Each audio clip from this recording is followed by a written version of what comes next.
I told you after the election, I told you that the moment the election was over, they would start talking about the stories they had refused to cover while they thought they could help Biden and Harris. And I cited homelessness and I cited immigration. I cited homelessness because of the Rush Limbaugh example from when Bush beat Gore and suddenly homelessness became a problem again.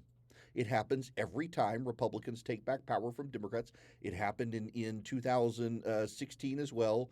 Trump wins, suddenly the unhoused, the urban campers of America are a problem. And I told you right after the election what?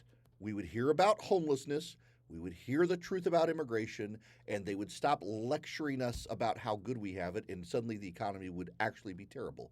And guess what? Today, the inflation number comes out. Inflation has gone back up, and CNN does an entire segment on how grocery prices are too high. People are paying so much more now for groceries. It's terrible. It's not a good sign for the economy. What? I thought we had it better off than everybody else. And then this story from the New York Times. Let's just get into this. The immigration surge of the past few years has been the largest in U.S. history, surpassing the great immigration boom of the late 1800s and early 1900s, according to a New York Times analysis of government data.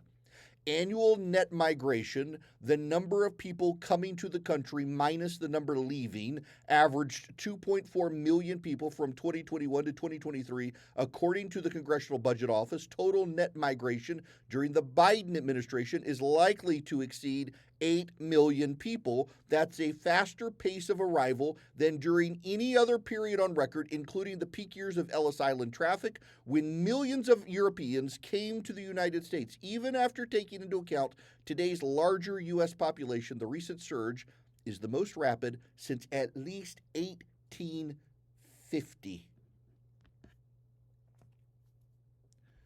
Why couldn't they do this story earlier this year? The data's been there. The data's been there. Why couldn't they do this story then? Now, they try to cite several factors. But where do they begin?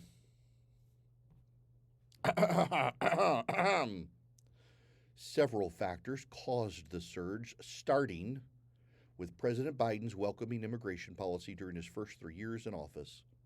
Offended by Donald J. Trump's harsh policies, including the separation of families at the border, Mr. Biden and other Democrats promised a different approach.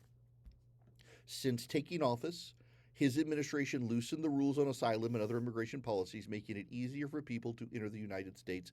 Some have received temporary legal status, while their cases wind through backlogged immigration courts. Others have remained without legal permission. Outside causes have also played an important role in the surge. Turmoil in Haiti, Ukraine, and Venezuela caused desperate people to flee. The growth of smuggler networks run by Mexican drug cartels allowed more people to reach the U.S., but the Biden administration's policy appears to have been the biggest factor. No kidding. Friends, the reason the New York Times is doing this story now is because when Trump gets in office and Republicans point out that you didn't cover these stories, they say, no, we did. Here's the story.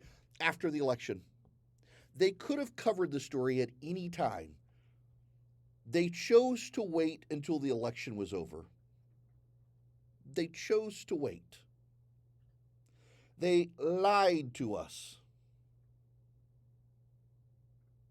They lied, they distracted, they obfuscated, but more importantly, remember,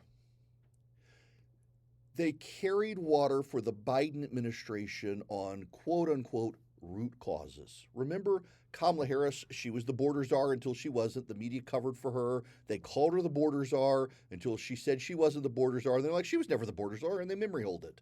I mean, Tom Elliott from Grabian, who does the video service we often use for audio clips, prepared a montage of reporters on scene, not commentators, reporters calling Kamala Harris the border czar.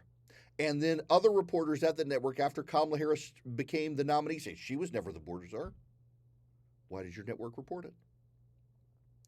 The story here is not just a failure of immigration policy, it's a failure of the American media to be honest, to carry water for the Democrats. It destroys their credibility. There are very few institutions in the United States whose credibility has been as destroyed as the American press corps. And they've done it to themselves. They've done it to themselves. They've been busy trying to destroy the reputation of the Supreme Court because progressives don't control it. Meanwhile, they've destroyed their own reputation. The scale, this is back to the New York Times, the scale of recent immigration helps explain why the issue has played a central role in American politics over the past few years. Mayors and governors, both Democratic and Republican, have complained about the strain on local government. In Chicago and elsewhere, residents have filled public meetings to make similar criticisms. In Denver, where tens of thousands of migrants have arrived, homeless people say that shelter spots are harder to find. In Queens, residents say that an influx of street vendors has created chaos in some neighborhoods. Some of the biggest effects have occurred in South Texas, and Mr. Trump made big electoral gains there. 8 years ago, he won less than 30% of the vote in a strip of 6 counties along the Rio Grande. This year, he won all 6 counties. Guys, part of the problem here for the left is that the New York Times and other media outlets are so scared of telling them any truth that might disrupt their worldview, they don't tell them until after reality has bitten them in the butt. The New York Times could have run this story a year ago and encouraged the Democrats through their reporting to change their policies, but they were too scared of their own audience to run the story.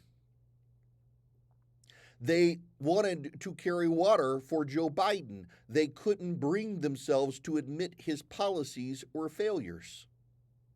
They did this to themselves, and in the process, they've destroyed their credibility. It is clear for everyone to see that media outlets and Democrats together collectively lied to the American public, and they lied through omissions. They could have been truthful, and they chose not to be truthful. They could have told us the truth. They chose not to tell us the truth. They could have given us the data. They chose to obfuscate the data. They chose to muddy the data because they didn't want to hurt Joe Biden. They didn't want to hurt Kamala Harris. And now that they've lost, they're like, okay, we can be truthful with the public about what's actually happening out there. That's not a free press. That's a press captured by their prejudices against the right and their preferences for the Democrats. Now listen to this. This is back to the New York Times story. Even with all the political attention on immigration, the precise size of the surge has been unclear because of the different ways that the federal government collects data. When looking at the distant past, researchers rely on once-a-decade Census Bureau surveys of the population. Those surveys include a question about birthplace. But over the short term, and especially during periods of change, the Census Bureau can underestimate the size of the immigrant population, outside researchers say. For one thing, some immigrants, especially those without legal status, are likely to avoid surveys. And the census uses a statistical technique that assumes that the country's population is not changing rapidly from year to year, rather than trying to measure precisely how it might have grown. Julia Galat, Associate Director of the U.S. Immigration Policy Program at the Migration Policy Institute in Washington, noted that the census also undercounted the migration population in the 1990s when levels were rising, and later revised those numbers upwards. For these reasons, researchers have more faith in recent data collected by the Congressional Budget Office. It combines surveys with administrative data on border crossings, asylum applications, and other immigration records to estimate net migration. And guess what? That data is collected contemporaneous to the events, so they could have been reporting this the whole time, and they chose not to. They chose to cover it up until it was convenient after the election to tell the truth. Do you not think they've done this with the inflation and the economy?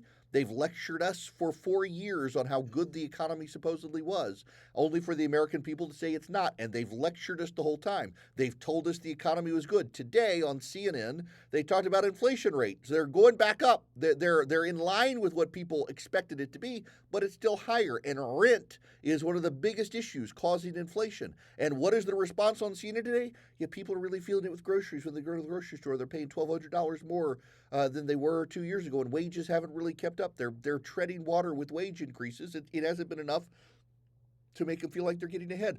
That was the case 3 months ago. That was the case 6 months ago. That was the case a year ago. And they kept telling us we were wrong. They kept telling us our lived experience didn't matter. Yesterday we had that shooter kid screaming about people's lived experience. Very online statement to make. But it's what the progressive left does. They talk about lived experience. Americans have known inflation was too high. The media covered it up. And now that the Democrats have lost, suddenly it's a problem. Homelessness is a problem. Homelessness is a problem. Inflation is a problem. Grocery prices are a problem. Immigration is a problem. Healthcare's a problem. All these things and more are problems, and they're problems that pre-existed the here and now, but the media couldn't talk about them because they were emotionally, mentally, and logistically invested in a win by the Democrats. And without that win, they're now liberated to tell the truth, which is why they have no credibility left.